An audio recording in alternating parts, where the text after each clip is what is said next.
Hello everyone, we're back with One for the Road. I'm Lewis, and with me as always is my co-host Dom. Hello, been a while. Yeah, I'm ready to chat music again. This week we've got El Camino by the Black Keys, the album from 2011. Now the Black Keys were formed in Akron, Ohio in 2001, so they've been around for a fair while. They're made up of Dan Auerbach on guitar and vocals, and Patrick Carney on drums. El Camino's their 7th studio album, and this is the first one that was my introduction to the band. I was really struck with this sort of deep American rock bluesy sound that they've got. It's consistent through all these tracks. It's really well received as well. It debuted at number 2 on the US Billboard 200 and the Best Rock Album Grammy as well. So it's done pretty well. Rather critically acclaimed, yeah. Yeah. So how was your introduction to this album, Dom? Yeah, so introduction-wise, it was years ago now. We're talking kind of when it first came out into radio play was when I first picked up on this kind of this band. Started off with Lonely Boy in the charts every day on the way to school. I could hear it in the car, and it was kind of one of the first albums that I'd ever gone, oh, you know what, I'd really liked, or first tracks where I thought, okay, I need the album, I need to hear more of these guys, which I'd never really had before, because my parents and my music tastes are quite similar, but they've always been about expressing music and saying you can listen to whatever you want, as long as, it makes you happy or whatever, Yeah. So, I thought, you know what, I'm going to take the extra step here. So we used to drive in every day, used to be on the radio every single morning. This was back in the days of Chris Moyles being on Radio 1, which tells you kind of how much that has aged. So I thought, well, okay, so it came out within probably the week, which is when I heard it. And then I think either by that weekend or the next weekend, I'd been to Hanley, which is Stoke-on-Trent City Centre, straight into HMV, and I'd bought that first album. Never mind the fact that the album didn't actually have the CD in it. It was a blank. It was like an empty copy of a casing. So that was brilliant. Exactly. I remember then managing to get one done here and get one down to me, and then I started playing it from then on in. And it was one of the first albums that I can remember anyway, that I sat down and listened to a full album from start to finish and enjoyed every moment of it. And then I did it again and again. Yeah. And it was one of the first albums I did that with, and I was so happy that I owned this CD. To the fact that when I finally, learned to drive and whatnot in later years, and then I got my own car, or the car I share with my mum, I'd have it in there in the glove compartment, ready to go. Yeah. And I loved that feeling of having just your collection of CDs, which you don't really get anymore. Apart from me and you both do vinyl. But that feeling of having CDs in your car, those says a lot about physical media, yeah. Yeah, exactly, yeah. So yeah, that was my introduction to it, and you know what, it really kind of struck a chord with me. So yeah, it's good. Yeah, it does sort of grab you straight away. I mean, a good friend of mine introduced it to me sort of ages ago when I first started getting more heavily into music. Just playing with those key tracks like Lonely Boy, Little Black Submarines. And I just thought, this is so cool. I want some of my most played songs then.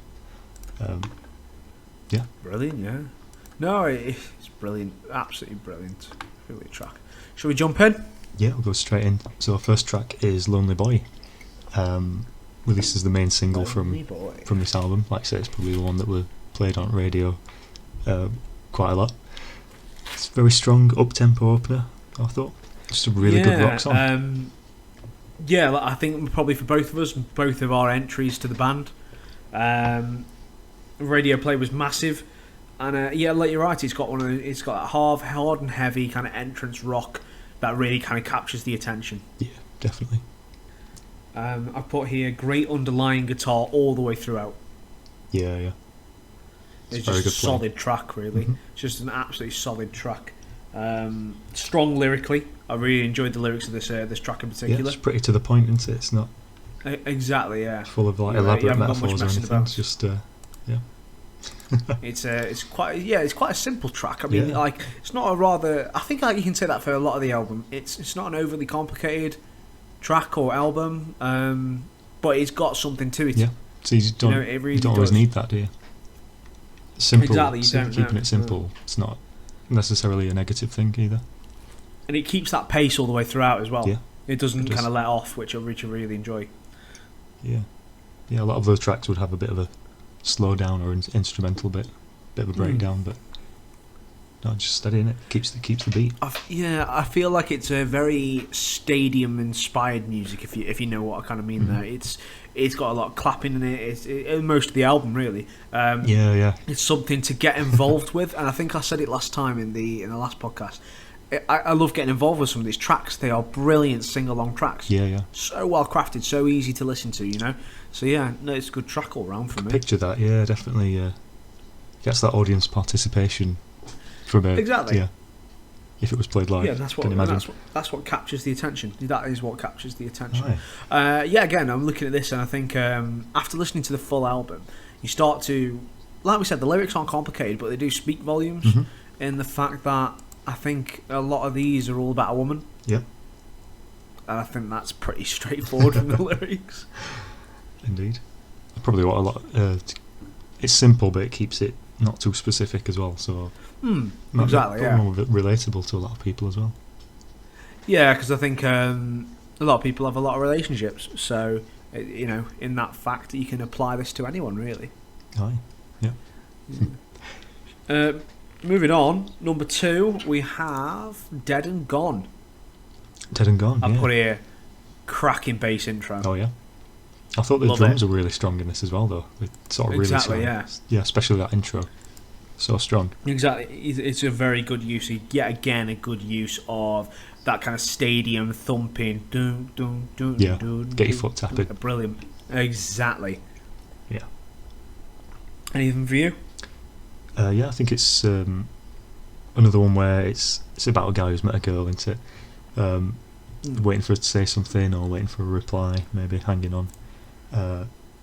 Lines like "I'll go anywhere you go" is just hanging on her every word, isn't it? Yeah, exactly. Yeah. Every time I hear the whistle blow, I'm down below your pool. But even then, it's not like it's not a sad or downbeat song. Even with that material, no, not by any means. Yeah.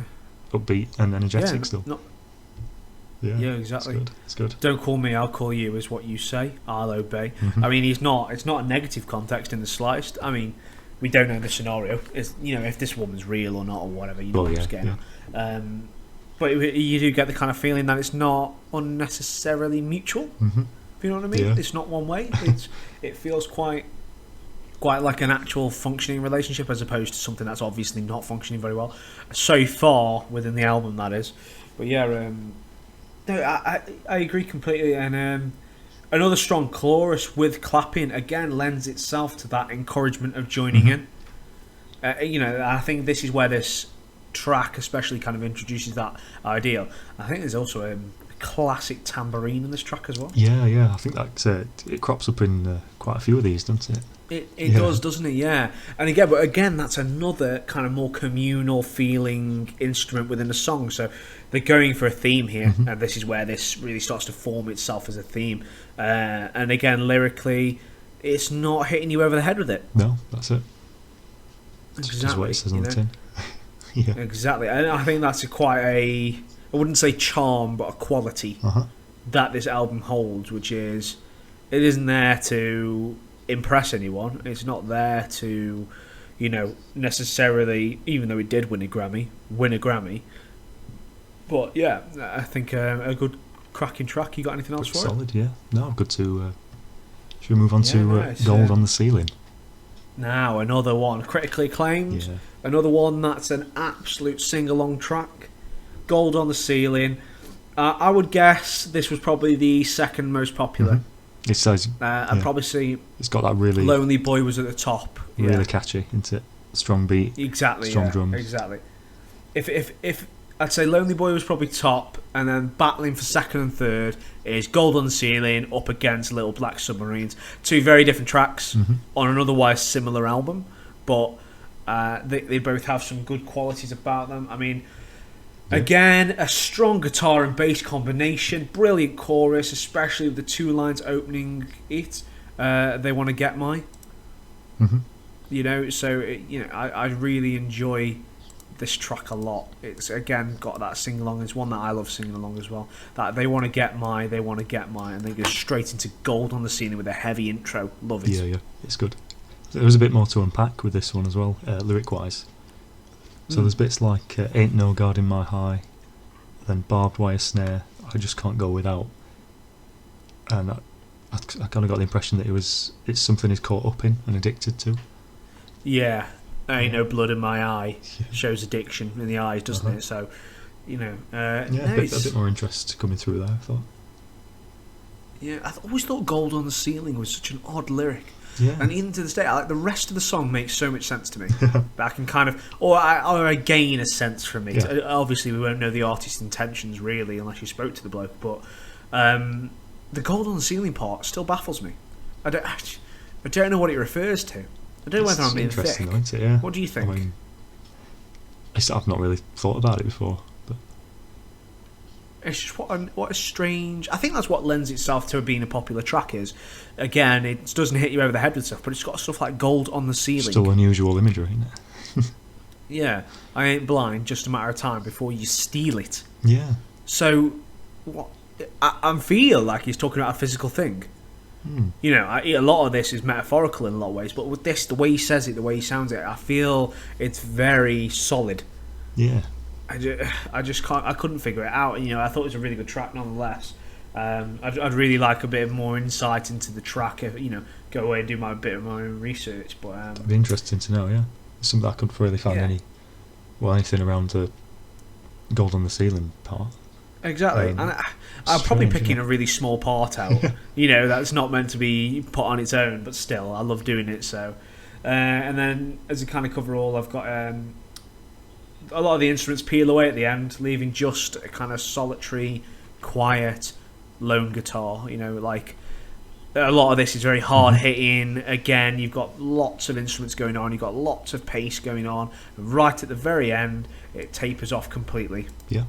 It's a nice build down in it, slow down. But then that guitar bluesy still feel. shines, doesn't it? And in the absolutely. guitar tone as well, especially. Yeah. Definitely that bluesy beat. It does, doesn't it? And it carries it all the way throughout. A good track. I'd probably say my third favourite track of this album. Yeah, it's definitely up there. Lonely Boy coming in at second. All right. Okay. Can hazard a guess at what might be first then, if it's similar to me. Is it the next one? It is the next one. Little Black Submarines. Yeah. So take me away, Lewis. Tell me what you thought about this track, because I know what I feel about this track. What do you feel about this track? Yeah, it's a fantastic song. It's one of my all-time favourites, I think. Definitely. Just the way you get that nice, peaceful acoustic start, and then it just it's got a rock and roll half of in the last half of it as well. It just comes in. It's great. It's very rockabilly, I'd say. I feel like it's a bit. Yeah, you get that kind of old school feel. Yeah. Exactly. Yeah. No, I love this track as well. It is one of the strongest Black Keys tracks out there. I think the only other one that I kind of would put there as a strong track, that kind of fit all really good track, is Low High from one of their more recent albums. What have I got here then? So I got vocals are now soft, showing his range. I think we kind of get caught up in the same lyrical pattern. These tracks do seem to follow a rather strict pattern throughout the album, and that can be seen as a good thing, that can be seen as a bad thing. That is personal kind of viewership. But with this track in particular, that soft vocal opening shows that this man's got range, shows that he can dart about the kind of different pitches throughout. And I loved it because it's another song where he shows this one again, because he sings in that slower, kind of more acoustic feel. You get more of a sense of actually talking about a woman as opposed to just talking about a girl, if you know what I mean. Like, he's talking about someone he knows as opposed to these lyrics. It makes it seem more honest, feel. Doesn't it? Yeah, exactly. Yeah, simple but powerful lyrics at the start. I mean, these guys talking to operators. I didn't even know if they were alive during when you had to call the operator to get through to somewhere. It's got that kind of older feel to it as a subject matter. But yeah, I think a brilliant opening. What did you feel about that kind of more acoustic, slow opening? Yeah, I think it just really makes it more special compared to a lot of the others, because normally the tracks have that kind of acoustic sound, really, and it just makes it a good build up to the rest of it. It's a bit two songs in one, really, isn't it?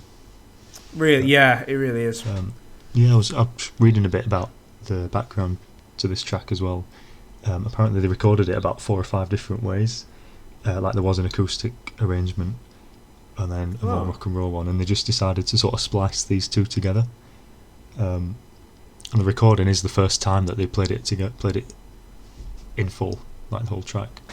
Once they've decided these two parts, so it's like all one recording. Bloody hell, the first time recording. Yeah, bloody hell. Apparently that was just the best one, so they went with that.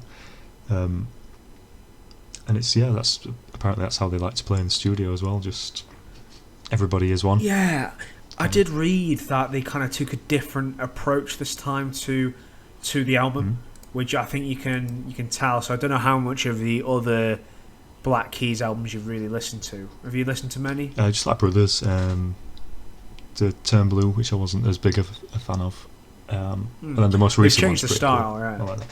Yeah. I'm a fan of the most recent one as well. But I think even they said in here, the kind of recording, they purposely went into the Nashville, Tennessee kind of studio with a different outlook on things, with a different singing, because their impact of the success of Brothers moving forward, they knew they needed to do something to probably carry on. And to go from critical success to arguably even more critical success isn't an easy thing to do. Following up a really good album with another really good album that also does well is a very hard thing to do. So it does show that this kind of new way they went into the studio to do this worked for them. Good move, yeah. Yeah, absolutely. It shows its strength as not only as an individual track with this one concerned, but with the album as a piece. I love that change around halfway through. Absolutely love it. Yeah. It's one of the best ones. I mean, so such a good payoff. This is my favourite track by far. There's a cracking guitar solo throughout this. The halfway point, the song kicks it up an absolute couple of gears.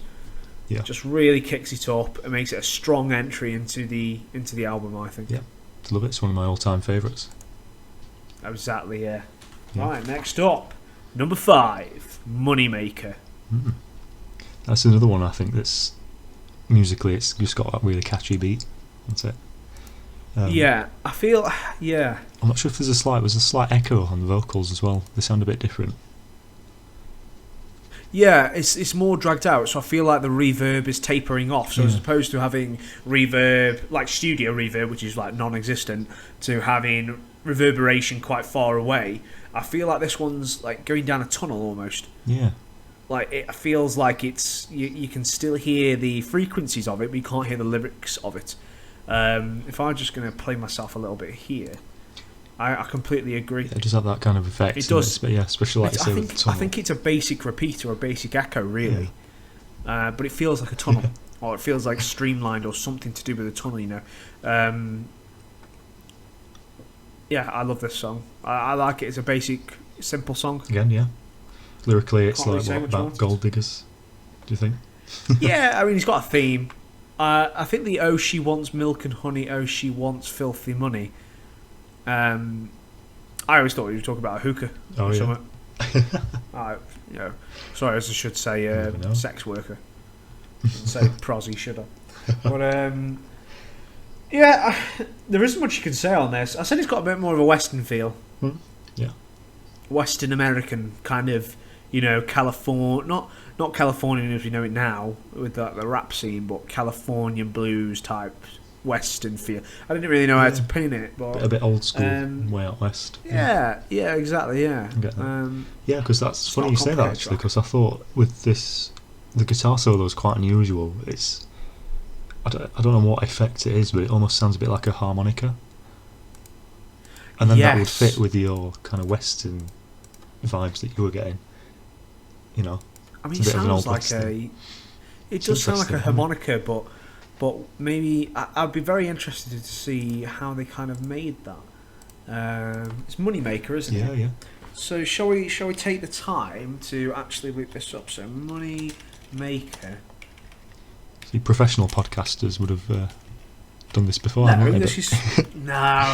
We just do it You don't see live. Joe Rogan. You don't see Joe Rogan preparing things. Joe Rogan just goes at it. He's got a bloke to do all this searching for him. Yeah. Yeah. Makes it more organic, Lewis. Don't you It's worry. fine. We can't afford a research team.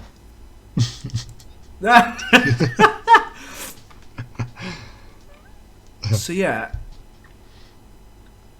Oh, bloody hell. They never give you anything good. It's like half people trying to sell stuff, really. It's some secret effect that people are just trying to sell. Yeah. Black Keys pedal. Black Keys pedal. I love it. I don't know, maybe it is just something unique.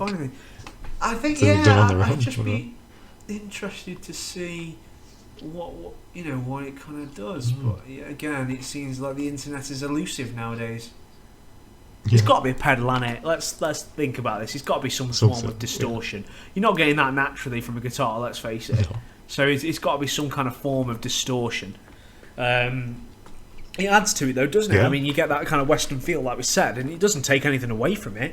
I'd be really interested to see if we can kind of figure out, though, in our own time, what it is. I mean, what would it be? Really Does it sounded just like sound harmonica a to me. harmonica? Don't know why.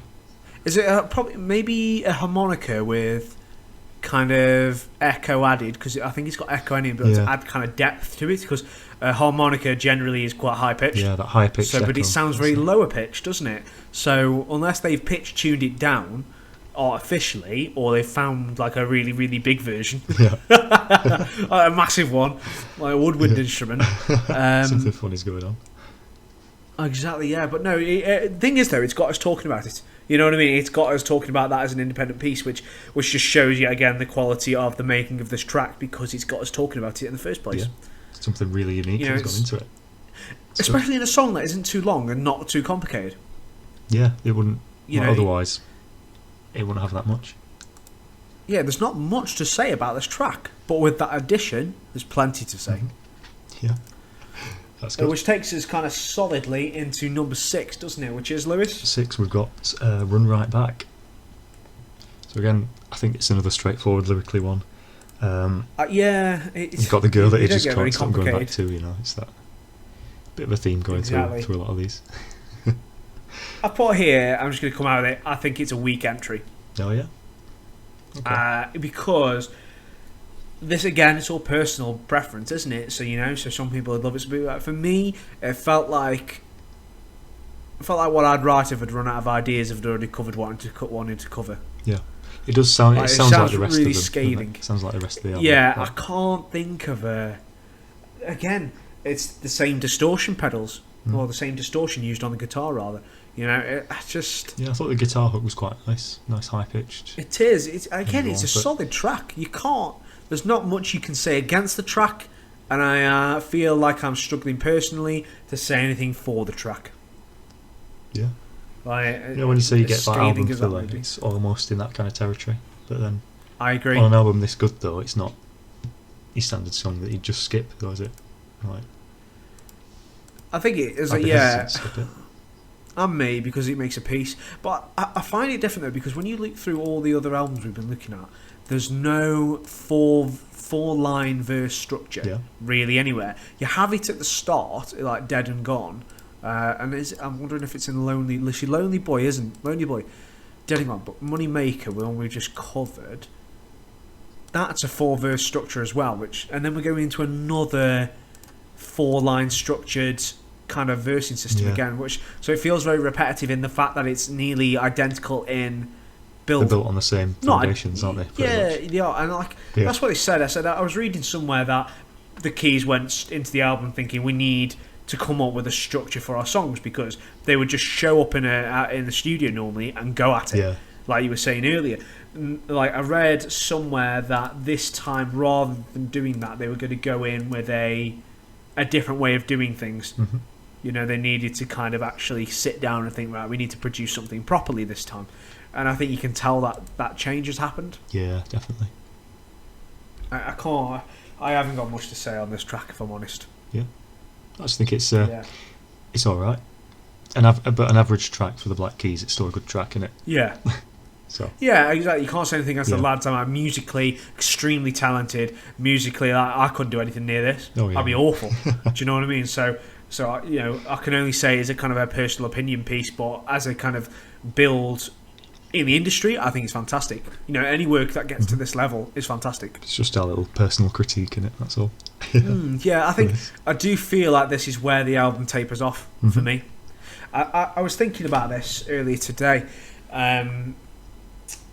I've got a lot to say in my summary of this album, I feel, with kind of where I've been with the album.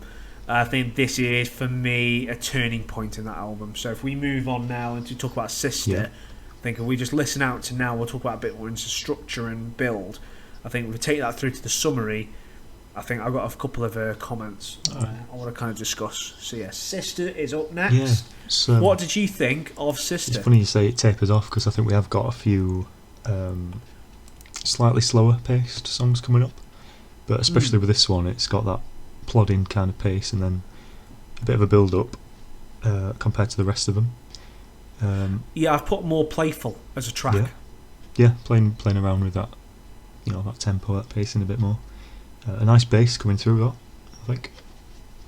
Definitely so. That's Yeah, I got a bass as well. Yeah. Again, seems to be about him feeling sorry for a heartbroken girl. That's what I got. Sister as well. It's like something that someone that he cares for. Yeah, it takes on more of a more of a kind of paternal role, as it were. Or it's not just guy trying to get a girl, is it?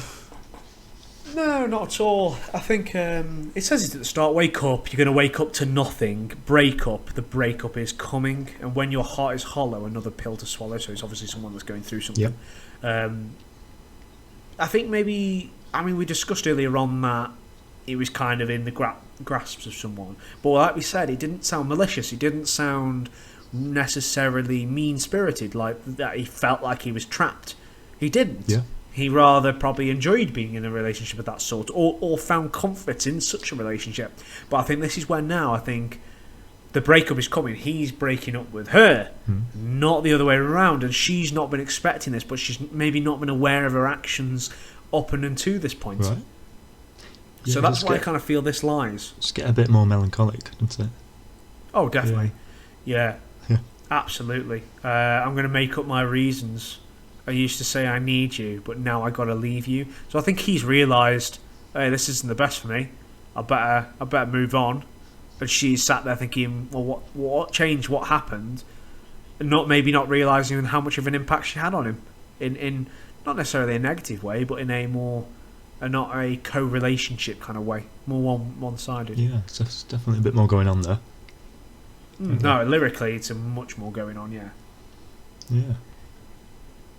Distorted. So again, another distorted guitar solo. They love a bit of distortion, these lads. Good but basic chorus. I really like the chorus, but again, very very Billy Basics. And when he says, what did they do to you? I don't think he's talking about a person. When he says another pill to swallow up ahead, I think he's more meaning that sort of side of it, drug side of it. Oh, yeah. It's a good, brilliant track. Yeah, I think it's an alright one. I like it. I think when I say tapers off, I don't think this is where... I think it starts on the last track, but this is still an extremely strong entry. Yeah, it's still a good one. I think, have you got anything more on this one, or should we go on to Hell of a Season?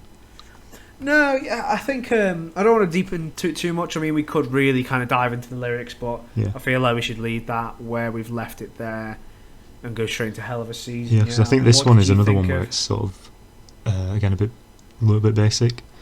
It's similar to Your Feelings of Run Right Back. It's just just one that I'm not. It's a solid song, absolutely solid, but not too keen on. It's just that consistent sound with everything else that we've had. Yeah, I've put it another stadium song. Yeah.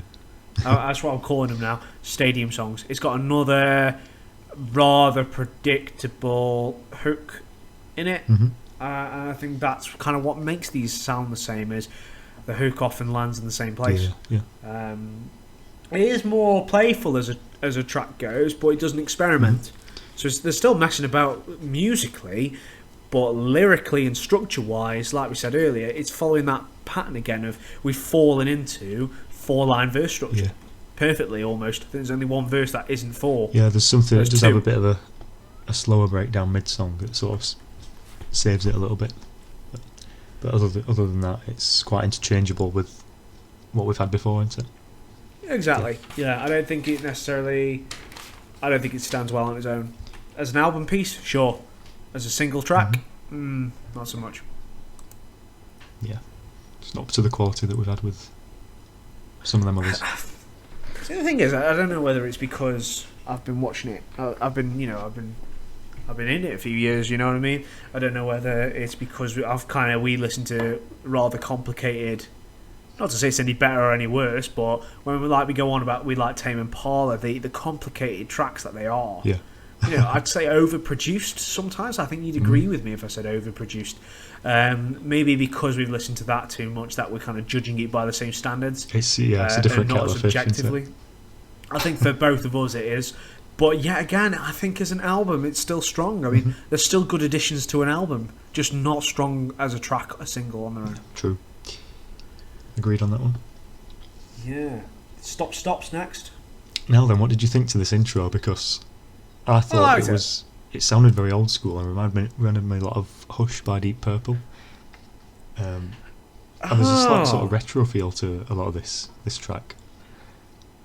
I was thinking it sounded like a more clean, modern version of like New Orleans jazz. Oh yeah, yeah. Because when you listen to it and you got that kind of it's almost perfect sounding. There's no distortion, there's no error, there's nothing. Yeah, it does for me, stand out a bit more, doesn't it? Definitely. It felt like a jazz lounge, but modernised. Yeah, that's a good take on it. I like that. So yeah, that's what I got from it anyway. Jazz or blues sounding opening. This song was on every advert ever. Oh yeah, I think a lot of theirs have been used by. Oh, trust me, I'll go into that in the summary. Yeah. You just wait. You just wait. So yeah, I think it's a good guitar solo. It's a good little track. I think again though, not overly complicated, but it's a standalone track. They've changed it up again. They've kind of got it's half and half between that verse structure, but there's not much you can say about it because three of the bloody lines are pretty much the exact same. And there's only actually like 2 fucking verses really. But I just like it for its different sound. It's better musically than it is lyrically. Yeah, exactly. Yet again, showing musically better than lyric. Yeah, it's a good, strong little track. I can't say much against it. It doesn't improve. It doesn't take away. Yeah. Solid. Just a solid track. Sound. Do you want to go on to next one, second to last then? We've got Nova Baby. Yeah, absolutely. Great opening. I really quite like the opening to this track. It feels yet again like actually different, but it does fall into the pit of sounding very the same again. Yeah.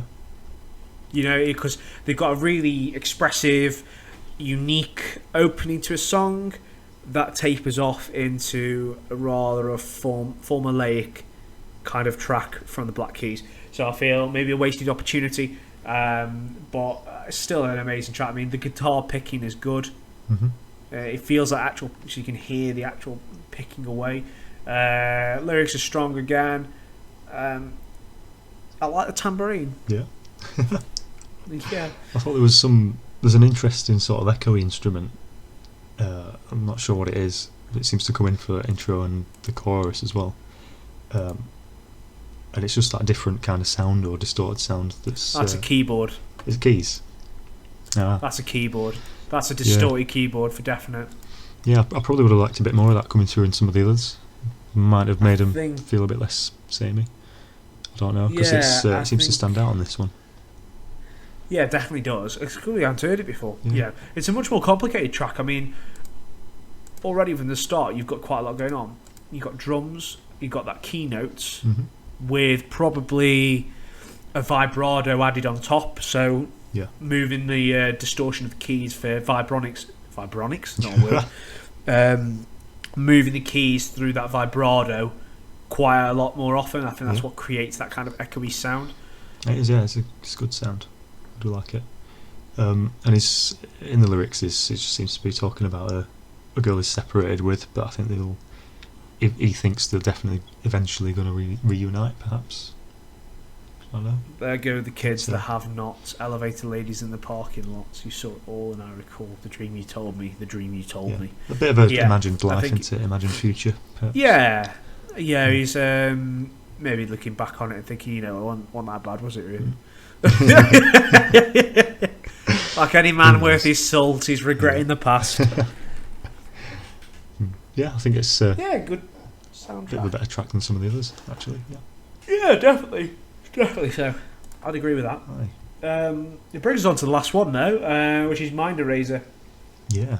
Again, this is kind of I think this is the first track that flips. I think he's more talking about himself in this track. Yeah. The rest have all been third person. Talking about someone else, talking about himself in the third person. Like, I feel like in the third person anyway. Us looking over him and what his actions are. However, in this one, I feel like it's much more him talking about himself in the first person. Yeah, I think it's a bit more of a deeper, more open topic that he's on about as well. Definitely. Well, it's got the sin in her brain. Yeah, I sort of thought, is it a finished relationship that he wants to erase from his mind? Maybe. Again, these honest open lyrics. That's the impression I got. Yeah, I think when I need to replace her, I am the mind eraser. Anything goes, anything goes. I think I feel like he's trying to remove her from his brain using drugs or other women, which, let's face it, are just another form of drug for blokes. See me stack up my woes into a wall around a rose. Now I'm the rose, now she knows. It hurts, so it's obviously hurting the poor bloke, but I don't think it's that strong lyrically. I can't really grasp much from it because it's just a lot of repeating lyrics. That's true. It's the subject matter, I think, that makes it, isn't it? Like, this is the first one where it seems like he's opened up, that he wears his heart on his sleeve a bit. Yeah, which we didn't really get with a lot of the others. Well, it's because I think it's for the first time he's actually talking about himself and not talking about her, and her being the one that's bad or her being the one that's in the way. I think maybe it's a realisation of the fact that it takes two to tango, doesn't That's it? True. Yeah. Yeah, it's that aspect not much that more makes it. Yeah, definitely so. Mm-hmm. I think I don't feel like it's the strongest finish to the album. Yeah. I feel like you could have got any of the other songs. Would you have rather? It's hard to say because. Perhaps? No, not that. I think I would have ended on something a bit more impactful. Yeah. Like, you know, when I said tapered off, I said it for a reason. Like, it's. Yeah, this. In fact, I just think like if these tracks were reordered, this would be good mid-album, wouldn't it? Bit of a absolutely. Slow down. And again, make it feel a bit more like it's got a bit more variety. Again, these are personal views. Obviously. You know, it's the eye of the beholder. But for me, I agree with you completely. Like, yeah. I don't know. I don't know what to say about it. I don't because I think I don't have anything to say about it, and I'd rather not just waffle over it for no reason. You know what I mean? Yeah, I think we might have been a bit more positive if these were reordered a bit. Looking for so if you had to pick a track, I don't think you can pick any of like. Imagine that though, man. Imagine Little Black Submarines as a finisher to this. Getting back in touch. Putting through to the operator, trying to find her, trying to see where she's gone, or can it be the voice is calling me? They got lost and out of time. I should have seen it glow, but everybody knows that the broken heart is blind. He's been there, he's done it, he's left, he's regretted it, he's looking for her, and the broken heart, which he had, is blind and he can't see her again, and he's out of time. It would have been amazing, wouldn't it? Because then it'd lull you into that false sense with that slow acoustic opening. You'd think, right, we're winding down now. It's the last track on now. Yeah. But I think singles are very rarely the end of a track, are they? It's true. So I think I get it.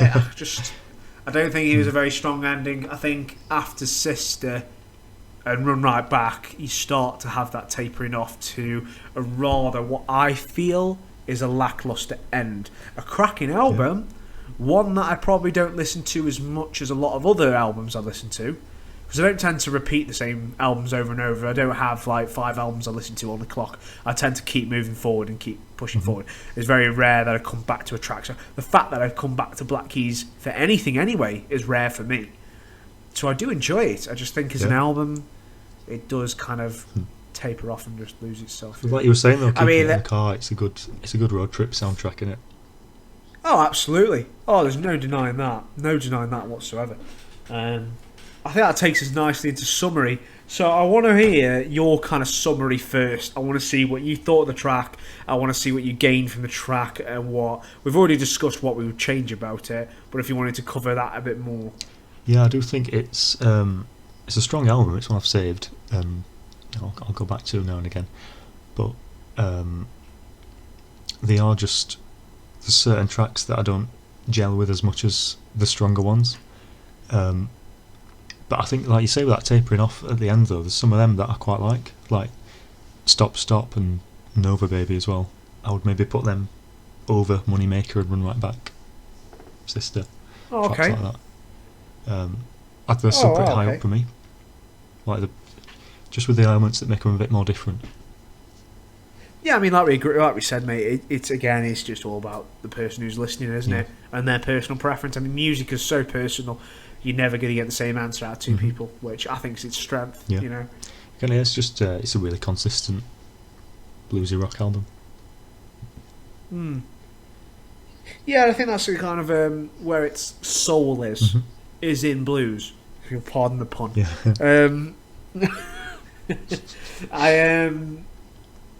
Sorry, I just had a thought of Little Britain going through my head there when I said pardon the pun.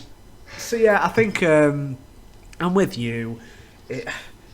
It's got strong tracks pretty much all the way throughout, but I just can't get on board with it as much. I think I've written a couple of summary notes here for myself because I think it'd probably be important to cover these off. Anything you do when you're little, or because this. So when did this album come out? 2011. It came out in the 2000s. Oh, 2011. So I would have been. It came out a lot later than I thought then. A lot later than I thought then. Oh yeah. 2011. So I would have been in what? Year 10? Right. Thing is though, I wasn't always like I had my parents for musical taste. Like for me, my parents and I have quite a similar musical taste. Like, and I'll listen to absolutely anything, and I enjoy absolutely anything because you know my eclectic music taste go all the way across the spectrum. So I think for me, I often like whatever my parents had on, I'd be completely content listening to, and I think. I don't, because obviously I've never had, because I've only got my family to go off, but for me, you see a lot of these American TV shows where the kids are always listening to that new music and the parents hate the new music, and you know what I mean? I never had that. I never had any of that. Mate, my parents say you can listen to whatever you want. Listen to whatever you want to. There you go. They'll never tell you what to do otherwise. You know, and my parents had music on. I loved the music that they listened to. I still do. You know, lyric... genre-wise, we're very closely linked on that. But I think for me, maybe this being my first album that I ever took into having my own version of, you know, I think it meant a lot for me then, and I think I probably overplayed it back in the day. Right. Yeah, that's interesting. And maybe ruined it for myself. I'll just put up here. I said, looking back, it feels overproduced. You can get quite content in the fact with it. that it's not overproduced in the fact of, like, you know, we'd say El Camino, like we'd say Tame Impala is overproduced, but it's more overproduced in the sense, like, I feel like they went in with a very strict goal. They went in with a very strict, we have made commercial success, let's repeat the process. And for some artists that works, for some artists it doesn't. It worked for them critically, but I feel like for personal view, looking back, I think, okay. So actually, tracks I actually liked: Lonely Boy, Gold on the Ceiling, Little Black Submarines, and Sister. They're the 4 I enjoyed. And I think I always used to listen to it as a full album and never on their own, so I never had that. I did not enjoy this album when you set it to me as much as I thought I would. Oh yeah. Do you think it would just be tinged with a bit of nostalgia then? And then you go back I think and I've it's ruined it. not kind of I what think you I've remembered. got no one else to blame but me. I've got no one else to blame but me. You probably didn't live up to your own expectations then in your exactly. In your Yeah, I mind. mean, I've put in maybe my music tastes have changed that much, but I didn't enjoy the full album.